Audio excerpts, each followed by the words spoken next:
What the Flick reviews the finale of The Walking Dead Season 6, The Last Day on Earth? Is that what it's called? Or Last Day on Earth. Okay, so this has become a very controversial finale, and I'm going to let you start with that right after I introduce you. This is Tim, this is Francis, and this is Kim. I'm Kim, I'm the girl. So basically this episode, 90 minutes long, special. A lot of it was very slow for me, but I think you liked it leading up until the last minute.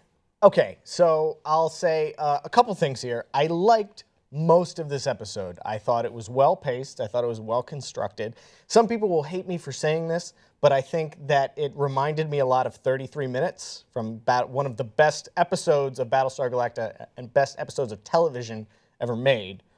Just that feeling of dread and helplessness as your opponent is always one step ahead of you and always right on your heels and knows exactly what's going to happen. Everything that you do is futile. I just got that sense of dread in this episode when they were in the camper driving around. They kept hitting these obstacles, and like we really got to see the full sense of who the saviors are and their power in this new world on what could be someone's last day on Earth. They're like lots of flexing from the saviors, and it was cool and it was impressive. That part of this episode I thought was really good. You mean with the roadblocks, the man roadblocks, hanging, yes. Like every time they turn a corner and there's just like I'll give you 50 that. guys standing there on top of their cars, and there's nothing you can do. They have you outmanned and outgunned, and there's no way around. You have to back up. The whistling scene was also terrifying. Yes, in the woods. Oh, so good. Creeping up, and we pull out to see a wider shot of more and more people, more and more uneasy whistling. I did appreciate that part.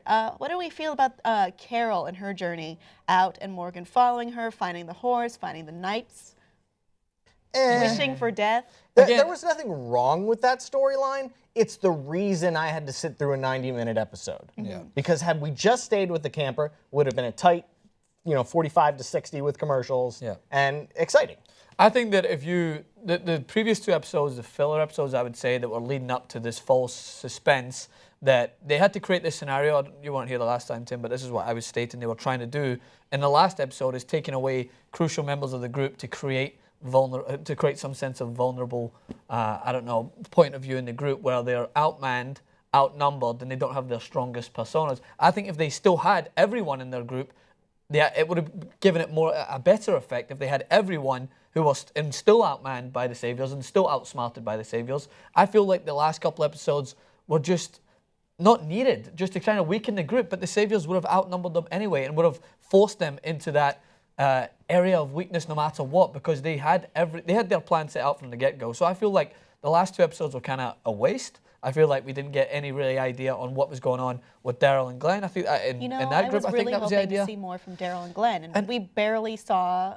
I think Glenn got a little more. Yeah, it was that they idea didn't have that much to do in this episode. Each kind of jump cut where they had that lighting, and it was as if someone was trapped. I sensed it was them, right? And I did get that effect, but I am with you. Like, there was good parts of this group. I just think we're being a little kind to it because the season as a whole was on the up, but I was so disappointed in the way it was formatted that I felt like it was to create this false sense of fear. When I would have already been scared if they were just to develop it as in stick with how the saviors were going to outsmart them and don't generate this false sense of fear by taking crucial members of the group away when they didn't have to go anywhere.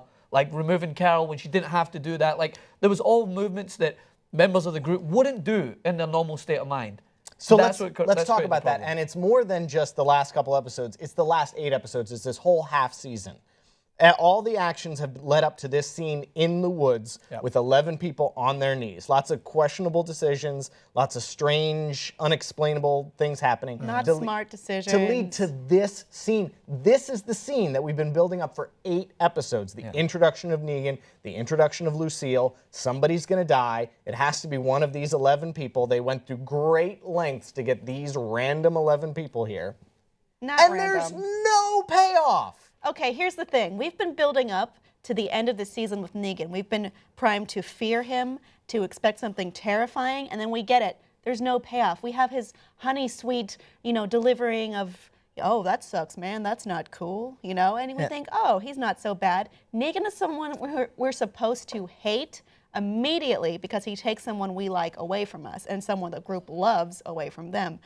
We don't know who that is, and we're not going to know for months, and that's maddening. So maybe the writers thought that this would be a really dramatic cliffhanger that we'd all they talk already about. did it with Glenn on the dumpster. Why? Right. It's been an 8-episode long build up. It should have a release. And yes, we could argue about the benefits of cliffhangers versus showing, but I want you to think of how effective the Red Wedding was and how effective Viper versus the Mountain We was. never forgot those episodes. It was shocking. It left jaws dropped. Yes. And all they had to do was turn the camera around, let that scene play out for 1 second, and the whole tone of our review and the next 6 months is different. Yeah, because we can't stop talking about it. Yeah. Who they killed. Yeah, and that's the thing, is like in the post reaction for it on The Talking Dead, I wanted to just get out. I felt defeated, so I wanted to know what the executive producers were saying, and the executive producers, Robert Kirkman, was saying, we wanted to create this idea for the next season. How is the group going to react to this death, and how is it going to put impact? No, we don't know who fucking died, so how are they going to know who reacted to it? So there's one of, I can only see 2 reasons to not show us who died. They keep One, us- it's somebody stupid that doesn't matter, like Eric, I think his name is. Eric. I mean, even characters who are lower stake characters, even like Abraham Sasha. Right. You know? So the death doesn't matter, and they're too afraid to pull off the plot armor of Glenn or Carl because or yes, Rick. this show has a mythology. Michonne, yeah. We know where it should go based on the comics, but it's make us think it's going all over the place. Yeah. Go Or ahead. they couldn't decide. Oh, and they're going to They be couldn't like, figure it out. They're in contract negotiations with actors. They weren't sure what they wanted to do, and they're like, give us another 6 months.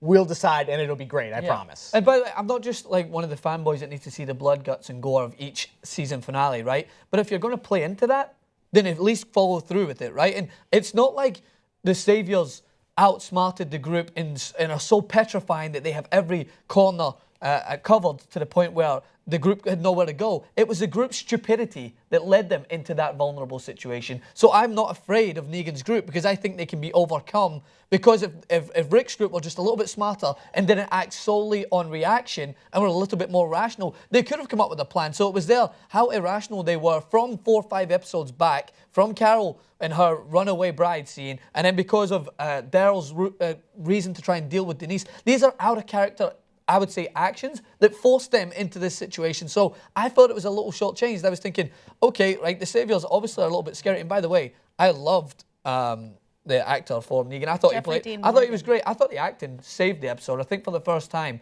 we've seen Rick really petrified. Every scene on him, I was anxious because he was helpless, and I understand that. That's what kept me involved. But I felt like there was so many different ways to create this suspense, other than just a short, kind of cheap way of being like, all right, we'll remove people from the group, and then we'll have them fall into this situation where they're outnumbered. Did you like that golden eye point of view shot with the blood coming down? That was interesting. I didn't. Yeah, that was garbage.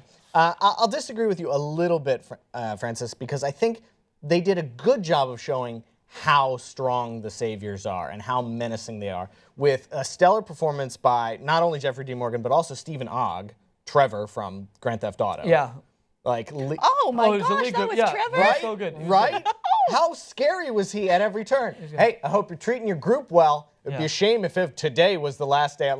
So menacing, so scary. Well, I got excited for a second. And then the performance of Andrew Lincoln at the end, totally stupefied. Yeah. In any other time, we'd see him grit his teeth and be like, I'm gonna kill you. I don't know how, but somehow, he is lost. He has completely lost the fight. Yeah. And a stellar performance out of him saying nothing, kneeling on the ground. No, I agree. This is insurmountable. Yeah, but I think that I agree with that. If we had just been introduced, if our group were the Alexandrians, then that works. But our group have got out of such adverse situations that are almost unrealistic. But if you're going to play that hand with our group, then you need to expect them to act more rationally in the situations, well aware that the Saviors are out there. They've run into them how many times now? But we've never seen the scope We've of how never many. seen this. They're always there. Thought, this is they're an hundreds of obstacle, guys. but they're not an unbeatable obstacle. Okay, hundreds of guys with great organization, predicting where they're going at every stop, and having more than enough manpower to even go with what is the group's plan, when they were making DE this or plan F. at Hilltop, They could have never known it would be like this. No. So how many? No, they hid their numbers very well. Okay. I mean, you were right, though, about them seeming like almost unrealistic, like superhero, unkillable, Fast and Furious type characters. I think it would have been a great gambit to just like show us who died. So we'd be like, oh my God, they are not unbeatable. They're flesh and bone. This is awful. We seen at the mid-season premiere, I believe, when Daryl blew up several of them. We seen them go to their headquarters and just strategically demolish and another large amount of them. We've seen another large amount of them come into Carol in Maggie's death dungeon and be blown up. But then they still keep coming. I think that gives a sense that there's a larger amount of these people. Because if you're going to demolish them time and time again, of them by now. That's the thing. But that's the thing is that's where the group needs.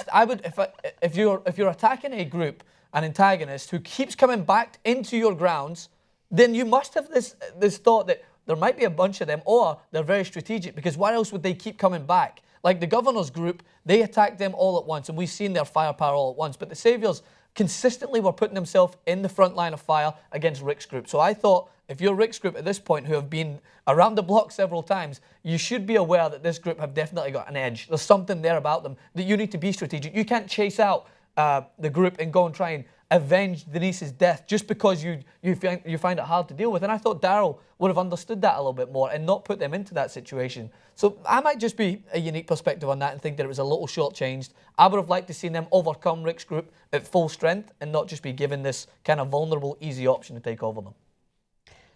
I can't stop fantasizing about how that scene could have played out, and we just see someone get their head bashed in with Lucille. In my mind, I want it to be Glenn.